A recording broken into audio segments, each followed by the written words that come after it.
KG mangoes ఇవ్వండి. ఒరే మన ఆరేగాడ్రా. రే నువ్వు పండ్లు అమ్ముకుంటున్నావా? నువ్వేదో పెద్ద బిజినెస్ మ్యాన్ అది ఇది అని మాకు అబద్ధాలు చెప్పావు కదరా నువ్వు. నీతో డబ్బులుంటే నువ్వు పెద్ద రిచ్ కిడ్ అని ఇన్ని రోజులు నీతో పాటు తిరిగాం మేము. వెదవా, ఇన్ని రోజులు నీతో పాటు తిరిగినందుకు మాకు సిగ్గుగా ఉంది కదరా. ఈ రోజు నుంచి నువ్వు మాతో తిరుగు మాకరా. అదేంటి మీరు చాలా డబ్బు ఉన్నవాళ్ళు కదా, ఇక్కడ ఫ్రూట్స్ అమ్ముకుంటారేంటి? రే వెళ్ళొచ్చాను రా, చాలా థ్యాంక్స్ రా. యాక్చువల్ గా వీడు నా ఫ్రెండ్. వీళ్ళ అమ్మకి హెల్త్ బాలేదు, హాస్పిటల్లో అడ్మిట్ చేశారు. ప్రతిరోజు వాళ్ళ అమ్మని చూడడానికి 1 అవర్ హాస్పిటల్కి వెళ్తూ ఉంటాడు. ఆ టైంలో బండిని చూసుకోవడానికి ఎవరు లేరంటే నేను చూసుకుంటూ ఉంటా. ఆ విషయం ఏదో వాళ్ళకి చెప్పొచ్చు కదా. ఈ రోజు వాళ్ళ వల్ల నాకు 2 విషయాలు తెలిసాయి.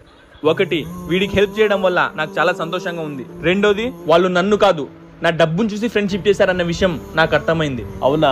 ఈ లోకంలో డబ్బుంటేనే మనిషికి వాల్యూ. వీడియో నచ్చితే లైక్ చేసి నేను చెప్పింది కరెక్టా కదా కమెంట్లో చెప్పండి.